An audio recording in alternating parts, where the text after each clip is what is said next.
안녕하세요. 데이터를 만지고 다루는 안혜민 기자입니다. SF 영화 속에서나 보던 휴머노이드 로봇이 점점 현실로 다가오고 있습니다. 중국 기업들이 공개한 로봇을 두고 사람이 연기하는 것 아니냐, CG로 조작한 것 아니냐는 논란이 일어날 정도죠. 오늘 오그랩에서는 급격히 발전하는 휴머노이드 로봇 산업을 살펴보겠습니다.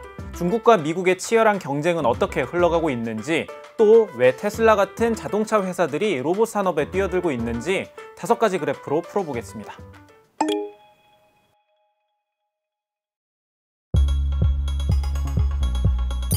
지난 11월 5일 중국의 전기차 업체인 샤오펑이 자체 컨퍼런스 행사인 AI 데이를 진행했습니다. 이날 행사에서 샤오펑은 차세대 휴머노이드 로봇인 아이언 2세대 모델을 공개했습니다. 키 178cm에 몸무게 70kg으로 사람과 비슷한 체형도 눈길을 끌었지만 사람들이 깜짝 놀란 건 로봇의 움직임이었습니다.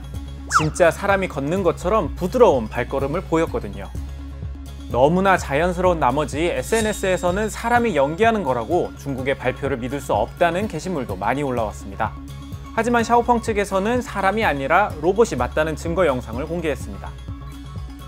以及外面所包的皮肤，那么肌肉把它剪下来了。 샤오펑은 이번 행사를 통해 단순히 전기차 업체를 넘어서서 휴머노이드 로봇뿐 아니라 로봇택시로도 사업을 확장할 것이라 밝혔습니다. 사실 샤오펑이 휴머노이드 로봇을 공개한 건 지난해 11월 8일로 불과 1년 전입니다.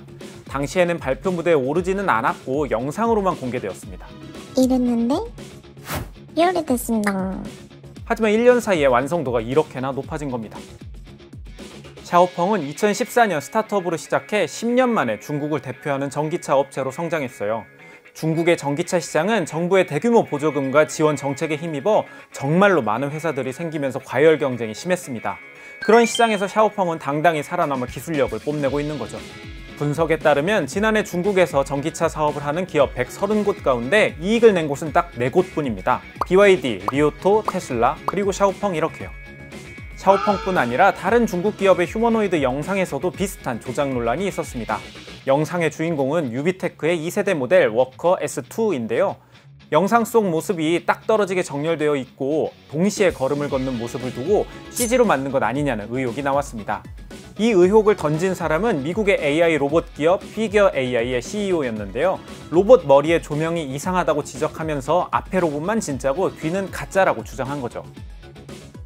그러자 유비테크에서는 비하인드 영상을 공개하면서 CG가 아니라고 반박했습니다. 사실 중국은 로봇 산업에서 압도적인 경쟁력을 갖고 있습니다. 이를테면 산업용 로봇 분야에서는 후발주자였지만 지금은 선두 자리에 있을 정도죠. 오그랩 첫 번째 그래프를 통해 살펴보겠습니다. 2024년에 전 세계 신규 설치된 산업용 로봇은 모두 54만 2천 대입니다. 그 중에 중국에서만 29만 5천 대가 설치되어서 전체 54%를 기록할 정도죠. 10년 전만 하더라도 중국이 차지하는 비율은 26%밖에 되질 않았습니다. 하지만 점점 설치 규모가 늘어나면서 2024년엔 전 세계 산업용 로봇의 절반 이상이 중국에 있을 정도로 확장되었죠. 산업용 로봇뿐 아니라 휴머노이드 로봇 분야도 마찬가지입니다. 휴머노이드에서는 초기부터 빠르게 시장을 넓히고 있습니다. 앞서 언급된 샤오펑과 유비테크뿐 아니라 다양한 중국의 기업들이 휴머노이드를 개발하고 있습니다. 오그랩 두 번째 그래프입니다. 작년 12월 기준으로 휴머노이드 개발 기업의 국가를 살펴보면 중국이 절반을 차지하고 있습니다. 뒤이어 미국이 20%, 일본이 10% 정도죠. 중국 로봇 산업 투자 건수 가운데 49%가 휴머노이드에 집중될 정도로 자본의 집중도 상당합니다. 중국의 휴머노이드 산업에서 자본뿐 아니라 또 하나 주목할 지점은 신생 기업을 이끄는 리더들이 젊다는 겁니다. 앞서 살펴본 샤오펑과 유비테크 CEO는 둘 다 70년대생으로 40대이긴 하지만 신생 스타트업을 이끄는 CEO들 중에선 90년대생들을 쉽게 찾아볼 수 있습니다. 지난 CCTV 춘절 갈라쇼에서 칼군무를 선보인 유니트리 로봇, 유니트리 CEO는 1990년생입니다. 아지봇의 창업자도 1993년생이고요. 갤봇의 왕허 CEO도 1992년생이죠.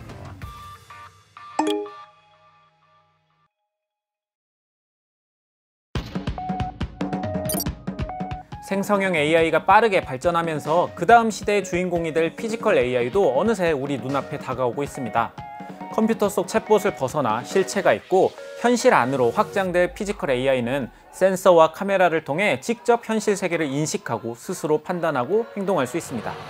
올해 초 CES 발표에서 젠슨 황은 피지컬 AI의 대피 주자가 될 휴머노이드와 함께 무대에 오르기도 했죠. 여기 나와 있는 14대의 휴머노이드 로봇, 이 중에 중국 기업이 6곳이나 포함되어 있습니다. 나머지 8곳 가운데 미국 기업을 살펴보면 4곳뿐이죠. 그 중에서도 현대차가 인수한 보스턴 다이내믹스를 제외하면 3곳밖에 남질 않습니다. 중국의 약진도 약진이지만 생각보다 미국이 힘을 쓰지 못하는 것 같죠? 글로벌 휴머노이드 시장은 미국과 중국의 대결 양상이 맞지만 양쪽 진영의 상황을 살펴보면 강점과 약점이 명확히 차이가 납니다. 일단 가장 큰 차이는 집중하는 영역이죠. 미국은 휴머노이드 로봇의 두뇌인 AI에 집중하고 있는 반면에 중국은 휴머노이드의 몸, 하드웨어 제조 경쟁력이 압도적입니다. 5그래프 세 번째 그래프를 통해 살펴보겠습니다. 휴머노이드의 두뇌를 개발하는 기업 22개 가운데 미국계 기업은 13개인 반면 중국계는 3개뿐입니다. 하지만 하드웨어는 그 반대입니다. 로봇의 몸을 담당하는 기업은 중국계 기업이 24개로 북미 지역보다 훨씬 더 많죠. 중국은 압도적인 제조업 생태계를 기반으로 로봇을 빠르게 많이 찍어내고 있어요. 그리고 그걸 반복해서 실험에 사용하면서 로봇의 성능을 업그레이드하고 있죠.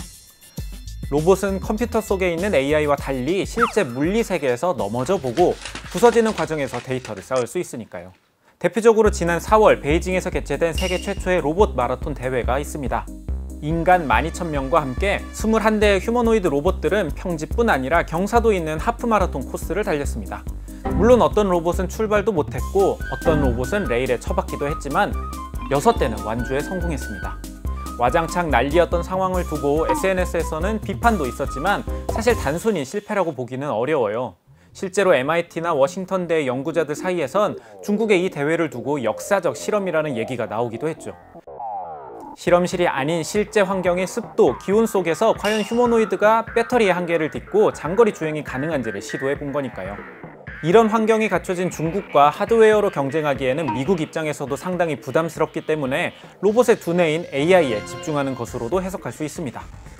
로봇에 사용될 범용 AI 모델을 먼저 완벽하게 만들어서 생태계를 휘어잡자는 전략인 셈인 거죠. 혹은 반복 실험을 현실에서 할 수 없으면 가상의 환경 속에서 진행하는 법도 있습니다. 대표적으로 엔비디아의 옴니버스처럼 시뮬레이션을 통해 반복 학습할 수 있는 플랫폼을 이용하는 식으로 말이죠. 물론 미국에도 하드웨어 경쟁력이 있는 로봇 기업이 있습니다. 테슬라가 대표적이죠. 테슬라는 자신들의 로봇인 옵티머스에 들어갈 자체 시스템 반도체와 모델도 있고 하드웨어도 자체 설비를 통해 제작하고 있습니다. 테슬라는 단순히 휴머노이드를 만드는 데 그치지 않고 전기차 제조업체를 넘어서 AI, 로봇 기업으로 아예 체질을 바꿀 준비를 갖추고 있습니다. 일론 머스크는 옵티머스가 향후 테슬라 가치의 대부분을 차지할 것이라고 얘기할 정도죠. 사실 옵티머스가 처음부터 이렇게 잘 나간 건 아닙니다. 2021년에는 로봇 공개 대신 로봇 분장을 한 댄서의 촐랑대는 춤을 선보이면서 SNS에서 비웃음을 받기도 했었습니다. 하지만 매해 엄청난 속도로 발전하면서 이제는 이렇게 다양한 움직임을 선보일 정도로 진화에 진화를 거듭하고 있죠. 최근 테슬라 주주총회에서 통과된 일론 머스크에 대한 조건부 주식 보상안이 핫했었죠. 시총 8조 5천억 달러라는 최종 목표를 달성하면 최대 1조 달러의 보너스를 주겠다는 거였는데 여기에 포함된 목표치에도 테슬라의 체질 개선 의지가 강력하게 보입니다. 포함된 미션 가운데 상업운행 로보택시 100만 대, 휴머노이드 로봇 배치 100만 대 같은 건 단순히 전기차 판매에 그치는 게 아니라 AI, 로봇 기업으로 탈바꿈하겠다는 의지로 볼 수 있으니까요. 테슬라뿐 아니라 다른 미국의 빅테크들도 AI 모델을 넘어서 휴머노이드 시장에 발을 내딛고 있습니다. 메타는 신설 로봇팀을 만들고 인재를 채용하고 있고요. 보스턴 다이내믹스의 원래 주인이었던 구글은 앱트로닉과 함께 휴머노이드를 개발하고 있습니다.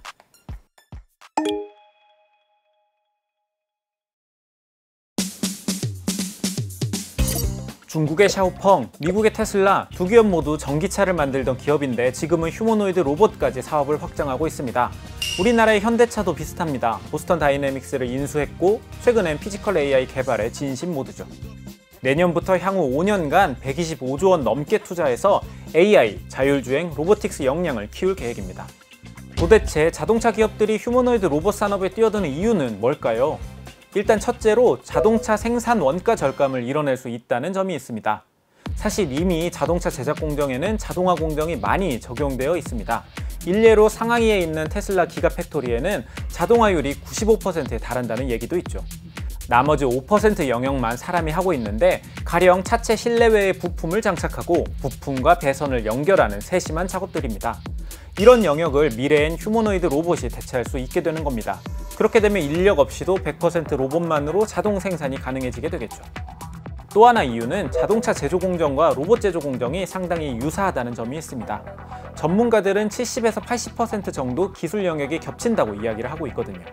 사실 생각해보면 자율주행 차량은 거대한 로봇과 같습니다. 사물을 보고 인지하고 판단하는 AI 시스템을 갖추고 있는 로봇인데 그 로봇에 바퀴가 달려있고 우리가 타고 있을 뿐이죠. 주변 환경을 스캔하고 사물을 인지하는 센서와 AI 기술은 자율주행 차량뿐 아니라 로봇에도 필요하고 배터리와 전력 시스템 역시 자동차와 로봇 양쪽에서 완벽히 호환됩니다. 시장 규모도 매력적인 이유입니다. 자동차 시장은 아무리 변주를 줘도 자동차를 벗어나기 어렵습니다. 하지만 휴머노이드 로봇은 자동차 시장에 비해서 훨씬 확장성이 좋죠. 휴머노이드 로봇은 제조 공정 자동화에만 투입되지 않습니다. 제조업을 넘어서 다양한 서비스 시장으로 확장될 수 있죠. 노인 돌봄 같은 헬스케어 영역도 있고 물류업에선 재고관리 분야에서 사용될 수 있습니다. 고객을 대응하는 서비스업과 가정 속 개인 돌봄과 재난 대응까지. 휴머노이드 로봇의 확장성이 좋다 보니 관련 시장 전망치는 상상을 초월합니다. 오그랩 네 번째 그래프입니다.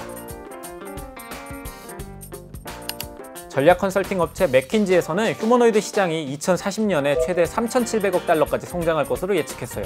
우리나라 돈으로 543조가 넘는 어마어마한 시장인 거죠. 물론 이건 가장 긍정적인 시나리오를 상정한 예측치긴 합니다. 휴머노이드 시장이 성장하기까지 넘어야 할 산도 많이 있는 게 현실이고요.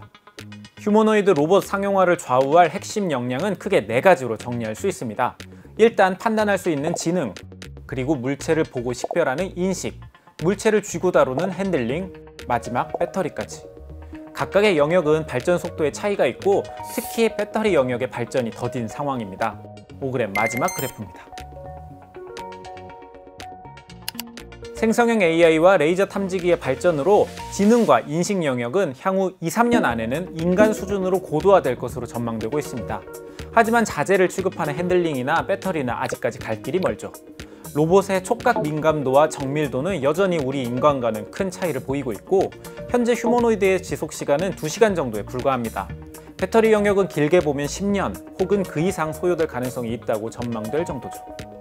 기술의 성숙도도 성숙도지만 향후 로봇과 인간과의 조화를 이루기 위한 안전 규제는 어떻게 할지, 사회적으로 로봇을 어떻게 수용할지도 풀어야 할 숙제입니다.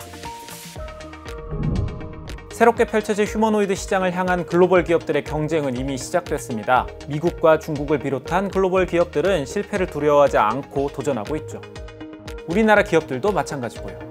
특히 우리나라에게 휴머노이드가 각별하게 다가오는 건 휴머노이드가 단순한 기술 경쟁을 넘어 생존의 문제일 수 있기 때문입니다. 지난해 대한민국 합계 출산율은 0.75명, 세계 최저 수준입니다. 이미 제조업 현장에서는 인력난이 심각하고 앞으로 이 문제는 더 커질 수 있죠. 노동력이 부족한 대한민국의 휴머노이드 산업은 새로운 돌파구가 될 수 있습니다. 만약 로봇과 협업하는 구조로 산업을 전환할 수 있다면 초고령 사회를 맞는 대한민국의 미래 해법 중 하나가 될 수 있을 테니까요. 여러분은 어떻게 생각하시나요? 오늘 준비한 5그랩 휴머노이드 편은 여기까지입니다. 긴 영상 끝까지 시청해주셔서 진심으로 감사합니다. 오늘 하루 쏟아진 뉴스 중 가장 핫한 이슈를 뽑아서 전해드립니다. 좋은 생각을 놓지 않는 힘이라고. 먹고 싶지 않는 게 결국은 그로 인한 수입 때문이요. 잡아먹으려고 하더라. 어서 오십시오. 안녕하세요.